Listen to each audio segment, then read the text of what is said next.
Le département, premier partenaire du sport en Sarthe.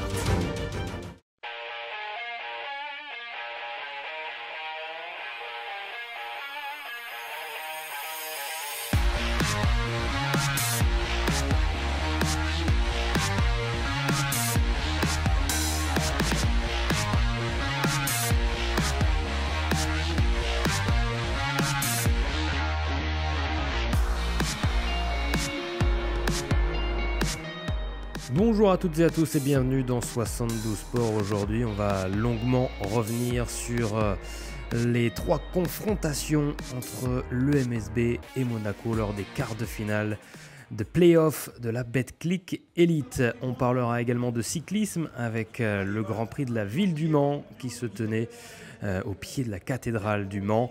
Et puis on évoquera également la première édition de la Roadborne Gravel Cup. On sera en caméra embarquée dans cette course de gravel. Mais on commence avec le basket donc et on prend la direction d'Antares pour le quart de finale, le deuxième match des playoffs de la Betclic Elite. Bonsoir à toutes et à tous, ravi de vous retrouver sur les antennes d'LMTV Sarthe pour 72 Sports. On va dans cette première partie longuement parler de basket avec le MSB qui ce soir a un match extrêmement important, le deuxième match des quarts de finale de play-off. Le MSB a perdu son premier match mercredi face à Monaco. C'était justement sur le Rocher.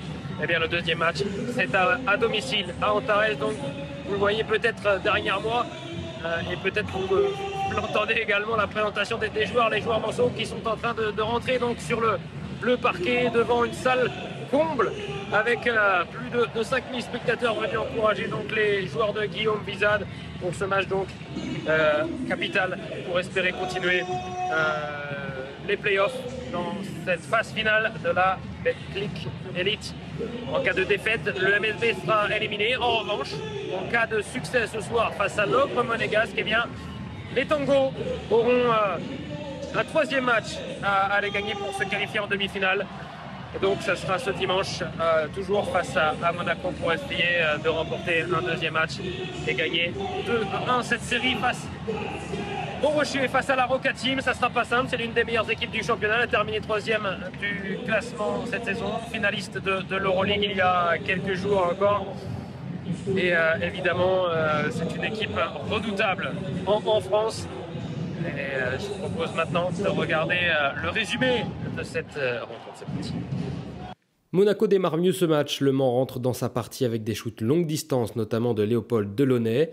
La Roca Team mène à la fin du premier quart 19-13. Dans le deuxième quart, Yéguété puis Penda qui inscrira ses premiers points et le Mans recolle à une unité, 33-34 à la pause.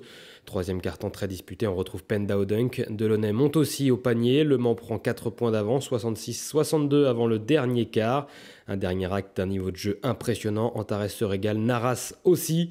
87 partout, 5 secondes à jouer. Ballon pour les Manceaux. Shoot de Trevor Hodgins au buzzer, c'est manqué, mais faute sifflée. Il manquera le premier, mais pas le deuxième. Un point d'avance à 4 dixièmes de la fin. Si Monaco marque, c'est fini pour le Mans. Jaïté manque le cercle et victoire 88-87 du MSB.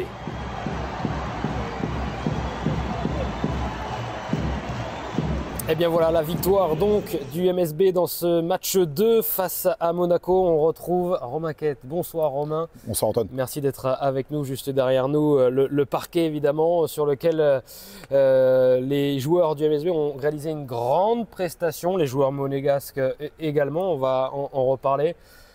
Quel match Romain, quel match, on s'est régalé. Un match d'une intensité vraiment digne des playoffs. Je crois que Le Mans a prouvé sur ce match que cette équipe du Mans pouvait rivaliser avec n'importe qui, et notamment le finaliste d'Euroleague. C'était vraiment un match exceptionnel.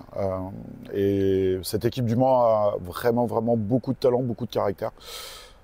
Voilà, cette équipe, elle n'a pas fini de nous surprendre. Et pourquoi pas dimanche réaliser l'exploit dimanche. Il y aura ce match 3 donc ce dimanche qu'on débriefera à nouveau dans 72 jours, mais un peu plus tard. D'abord, on débriefe ce deuxième match donc, puisque Monaco avait remporté le premier duel face au MSB sur le Rocher, et donc le MSB met le score à égalité 1 partout donc avant ce troisième match pour peut-être se qualifier en demi-finale des playoffs.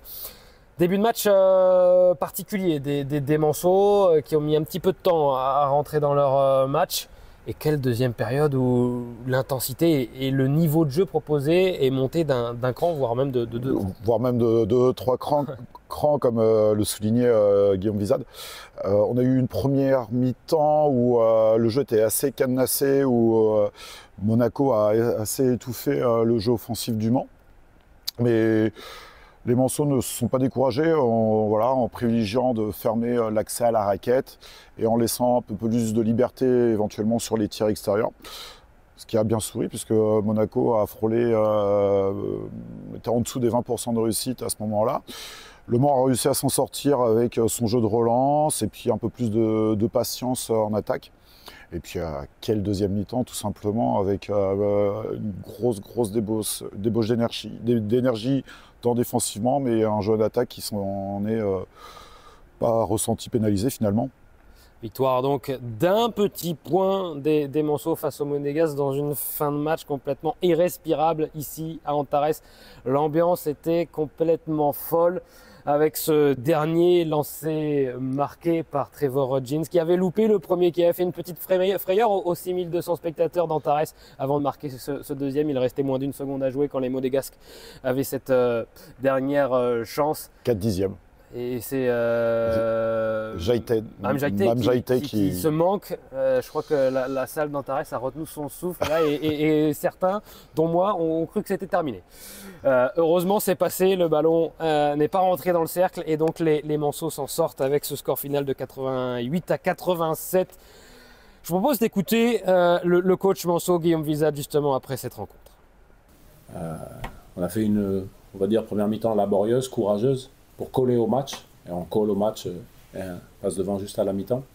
Et puis ensuite, cette deuxième mi-temps, le niveau est largement monté des deux équipes.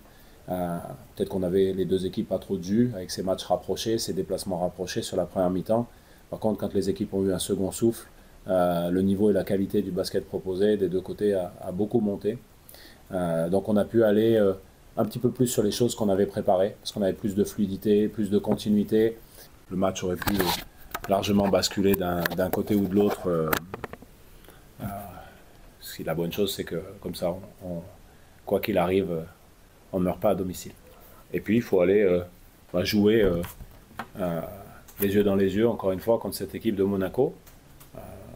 Parce que cette équipe, c'est ce qu'elle mérite. Elle mérite de jouer jusqu'au bout et puis de forcer son destin. Ce soir, je pense qu'on l'a bien fait, on a été bien poussé. La salle était magnifique ce soir. C'est une belle fête. Encore une fois, je trouve que le dernier quart-temps est vraiment monté en termes d'adresse, d'exécution. Même si les joueurs étaient un petit peu à bout d'eux-mêmes, ils ont trouvé des choses cohérentes. Et c'est vrai pour l'équipe de Monaco et pour nous. Sauf qu'eux ont peut-être eu un petit peu plus d'alternance. Ils ont continué à trouver des paniers proches du cercle. Après, on a trouvé coup pour coup. On a une très bonne séquence. Moi, je retiens surtout dans le troisième quart-temps cette séquence de Williams-Naras qui a changé pour moi le momentum du match. Il y a une petite séquence d'euphorie où il trouve un panier avec la faute, il trouve un tir à 3 points, un autre panier avec la faute sur le début du quatrième quart-temps. Et l'accumulation de ce moment, je pense qu'avec sa force, avec sa détermination, il a fait comprendre à tout le monde que c'était possible. Qu'il fallait au bout de nous-mêmes, qu'il fallait nous battre. Et après, ça a permis de retrouver des rotations cohérentes. Wilfried a bien fini le match. Parce qu'à l'intérieur, c'est un sacré combat. Si on les laisse s'installer trop confortablement et qu'on est un petit peu trop permissif, ce qu'on a été, je pense, en première mi-temps, on se fait impacter physiquement. On a fait des changements défensifs un petit peu trop tôt dans les possessions, ce qui fait que l'équipe de Monaco en a profité. Et ils ont joué très grand en première mi-temps, en associant souvent Theis avec Corneli ou Mam Jaïté avec Corneli. Donc il y avait beaucoup de volume de taille, ce qui leur permet d'impacter le rebond. Je crois que sur tous les matchs qu'on a joué à Monaco cette saison, c'est la première fois qu'on perd le rebond ce soir. Et la deuxième chose qu'ils ont trop trouvé ce soir, c'est le jeu aérien, notamment dans le dos de notre défense. Donc ça, c'est quelque chose qu'il faudra corriger pour le prochain match. Maintenant, c'est battre 4 fois Monaco en début de saison, je ne pense pas qu'on puisse en parler. et ce ne serait pas raisonnable. Maintenant, je pense qu'on a joué tout le temps avec cette volonté de regarder les équipes les yeux dans les yeux, et peu importe qui y soit. Et ça a développé un petit peu et notre jeu et notre mentalité. Aujourd'hui, si on est capable de jouer, ça a été le cas au premier match, puisque ça se joue sur la fin, donc 80 minutes les yeux dans les yeux contre cette équipe, c'est que finalement les joueurs ils ont énormément adhéré à l'ambition qu'on a dans le jeu, et puis aussi à l'énergie qu'il faut mettre en face, et à accepter que pour aller au bout d'eux-mêmes, c'est pas facile. Il faut lutter tous les jours, même à l'intérieur des matchs. Quand je suis en mode compétiteur, je ne suis pas toujours un coach facile non plus. Donc je pousse parce que j'y crois tellement et je veux que ce soit communicatif. Et je pense que les joueurs, ils ont adhéré à ce truc-là et ils me le rendent au centuple. Donc contre une équipe de ce niveau-là, le match, s'il est linéaire, c'est très certainement un avantage pour eux. Ça voudrait dire qu'ils sont dominants. Donc oui, évidemment, il faut qu'on arrive à provoquer des situations où on arrive à avoir ce jeu plus ouvert, à avoir des séquences, mais ils sont aussi experts pour casser le rythme. Ils vont faire 2-3 fautes pour casser le rythme, ils vont volontairement ralentir certaines situations pour que le match revienne dans ce qu'ils souhaitent, notamment l'impact physique, mettre la balle à l'intérieur, etc. Donc il faut réussir à réinverser les momentum. C'est ça qui est très difficile contre cette équipe parce qu'elle a beaucoup de maîtrise technique. Donc une fois qu'elle met la main sur le match, ça coûte beaucoup d'efforts pour avoir une séquence où on repropose du jeu ouvert. Voilà pour la réaction du coach.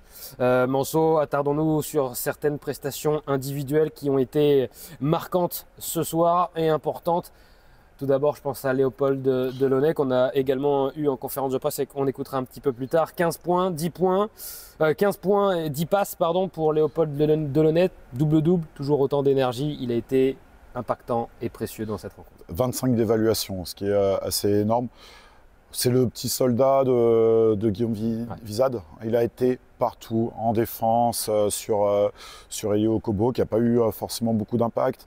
Il a été très précieux sur les rotations défensives quand il fallait donner un coup de main sur les grands, notamment Tace ou Jaited. C'est un énergiseur, c'est vraiment l'élément clé de la soirée. Léopold Delaunay qui n'a pas souhaité être trop long d'ailleurs sur sa prestation individuelle, qui préférait retenir le collectif et surtout cette victoire. Je propose de l'écouter justement sur cette rencontre. C'était une vraie bataille. C'était vraiment compliqué des deux côtés du terrain. Mais on y a toujours cru, on s'est battu à fond et c'est ce qui fait que ce soir on l'emporte. Honnêtement, ça n'a pas été simple. Parce qu'il y a des moments où on abandonnait un peu justement en première mi-temps. Et voilà, à la mi-temps, on s'est dit les choses que voilà, on n'avait plus rien à perdre et qu'il fallait remettre de l'énergie et à refaire basculer le truc. Et c'est ce qui s'est passé. C'était plus un match offensif en deuxième mi-temps. On se rendait coup pour coup, mais on n'a jamais lâché. Et non, franchement, on peut être fiers ce soir. On sait que cette saison on a été plutôt bon face aux gros du championnat et ouais c'est ça, on arrive à trouver des solutions à chaque fois, on joue peut-être un peu plus libéré avec peut-être plus d'envie et c'est ce qui donne que on arrive à les pousser et je pense que notre impact dans l'intensité, dans l'engagement, c'est pas quelque chose qu'ils aiment. Et c'est vrai qu'à chaque fois on a été plutôt en réussite face à eux. Je me suis senti bien. Honnêtement, c'est surtout la victoire qui m'importait ce soir. Et non, j'ai simplement essayé d'amener ce que je pouvais à l'équipe. Et puis voilà, c'est toujours bien, mais il en reste un à aller chercher. Et maintenant, il faudra essayer de refaire la même chose dans 2 jours. J'ai adoré qu'il tente des choses, qu'il regarde le cercle, qu'il ait la tête haute, qu'il ait la volonté de rendre coup pour coup. Ils se sont donné un match à l'intérieur du match avec Elio Okobo notamment, avec pas mal de situations où ils étaient l'un contre l'autre. Et donc ça, c'était intéressant. Et puis il montre que voilà, cette ténacité, cette mentalité qu'il a un peu ancrée en lui et qu'il a développée au fil des années, elle est, pour nous en tout cas, elle est hyper importante. Parce qu'il réussit à s'imposer dans des très gros matchs. Et ce soir, il a pu alterner des finitions pour lui quand on était un petit peu à court de solutions à la fin du match. Et puis aussi beaucoup d'orientation du jeu vers les intérieurs. Notamment, il a une très bonne relation avec Wilfried Diéguété. Mais c'est aussi lui qui, par 2 fois, a retrouvé Williams Naras. Donc avoir un joueur qui a cette puissance physique, mais en même temps cette connexion avec les autres, cet altruisme, c'est très intéressant. C'est pas pour rien que c'est le chouchou de la salle. Romain, deuxième joueur important côté... ils ont tous été importants ce soir, mais... C'est une victoire d'équipe. Évidemment, et quand on regarde les stats, on se dit aussi que le capitaine Wilfried Diéguété y est pour beaucoup dans ce succès. Si on regarde les stats, 14 points, deuxième meilleur marqueur Manceau, si je ne dis pas de bêtises, 9 rebonds et 6 points. Lui aussi était tout proche du double-double. Grosse prestation du capitaine. Il a été au four et au moulin, il a énormément donné de sa personne. Quand on le voyait proche de nous, on voyait que Wilfried souffrait, était vraiment, il a vraiment donné corps et âme, il s'est donné corps et âme à l'équipe. Sa prestation elle permet au Mans effectivement d'accrocher un succès. Alors on a cité Léopold Delaunay et puis Wilfried, mais c'est vraiment, c'est les 2 joueurs qui ressortent forcément, mais c'est vraiment une victoire d'équipe. Ouais, avec les Noah Penda également et ses nombreuses minutes de jeu. Le plus gros temps de jeu. Oui. Quasiment 29 minutes de temps de jeu pour Noah Penda. Williams Naras également. Guillaume Wizard disait que c'est lui peut-être qui fait basculer, qui a le momentum qui est important. Il fait une bascule entre la fin du 3e quart-temps et le début du 4e en provoquant une faute avec un tir marqué, en tirant à 3 points, en remettant un panier tout de suite dès l'entame du 4e quart. Il a eu son gros momentum et c'est lui qui a généré l'énergie supplémentaire à ses garçons, ses partenaires en leur disant on est capable de le faire. Et ce soir, la preuve, Le Mans a encore toutes ses chances d'accéder en demi-finale. Il y aura donc un match 3, ça sera ce dimanche du côté de Monaco. Les Manceaux qui n'auront pas beaucoup de temps pour récupérer, évidemment. Les Monégasques aussi, direz-vous. Mais les Monégasques repartent, eux, déjà ce soir avec un jet privé du côté de Monaco. Ce qui n'est pas le cas des joueurs de Guillaume Wizard. Il en a parlé également en conférence de presse. Le bus à Orly, avion Monaco. Et juste le temps, samedi dans l'après-midi, en fin d'après-midi, de faire un petit décrassage du voyage pour le match le lendemain et pas la même rotation non plus du côté du MSB que celle de Monaco. Mais c'est plus facile de récupérer avec la victoire. Donc espérons que les Manceaux soient régénérés pour dimanche, 16h30. Ce match 3 donc ce dimanche du côté de Monaco, je vous propose maintenant de regarder son résumé en espérant évidemment une victoire et une qualification des Manceaux pour les demi-finales des playoffs. Dans ce 3e match à Monaco, le double tenant du titre a hélas pris sa revanche sur le MSB.